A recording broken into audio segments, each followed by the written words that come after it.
Bollywood fire brand Kangana Ranaut మరోసారి వార్తల్లో నిలిచింది.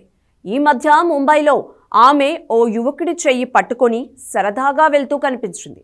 ఓ సెలూన్ బయట ఇద్దరు సరదాగా కనిపించారు. దీంతో అతడితో డేటింగ్లో ఉందంటూ వార్తలు చెక్కర్లు కొట్టాయి. వీటిపై లేటెస్ట్ గా కంగనా రియాక్ట్ అయింది. సెలూన్లో తనతో పాటు ఉన్న మిస్టరీ మ్యాన్ ఎవరని అడుగుతున్నారు. ఈ విషయంపై సోషల్ మీడియాలోనూ ట్యాగ్ చేస్తూ పోస్టులు పెడుతున్నారు. ఒక అమ్మాయి అబ్బాయి క్లోజ్ గా కనిపిస్తే వారి మధ్య ప్రేమ ఉందని ఊహించుకుంటారా? చనువుగా ఉండడానికి ఇతర కారణాలు చాలా ఉంటాయి. వారు అన్నాదమ్ములు కావచ్చు, సహోద్యోగులు అయి ఉండవచ్చు అని కంగనా చెప్పుకొచ్చింది. తనతో ఉన్న వ్యక్తి తన హెయిర్ స్టైలిష్ అని, కొన్ని సంవత్సరాలుగా అతనికి తాను ఫ్రెండ్లీ కస్టమర్ నని ఇన్స్టాగ్రామ్ లో క్లారిటీ ఇచ్చింది రింగుల జుట్టు బ్యూటీ. దీంతో ఈ డేటింగ్ రూమర్స్ కు చెక్ పడినట్లయింది. ఇక అటు సినిమాల విషయానికి వస్తే కంగనా నటించిన ఎమర్జెన్సీ విడుదలకు సిద్ధంగా ఉంది. ఈ మూవీని కంగనానే డైరెక్షన్ చేసింది.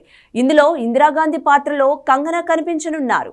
దీంతో పాటు సైకలాజికల్ థ్రిల్లర్ కు సైన్ చేశారు. తను వెట్స్ మను రిటర్న్స్ తో ప్రేక్షకులను అలరించిన కంగనా మాధవన్ కాంబోలో 8 ఏళ్ల తర్వాత రాబోతున్న చిత్రం ఇది. ఏమైనా కంగనా క్లారిటీతో మొత్తం మీద ఓ పెద్ద చర్చకు బ్రేక్ పడినట్లయింది.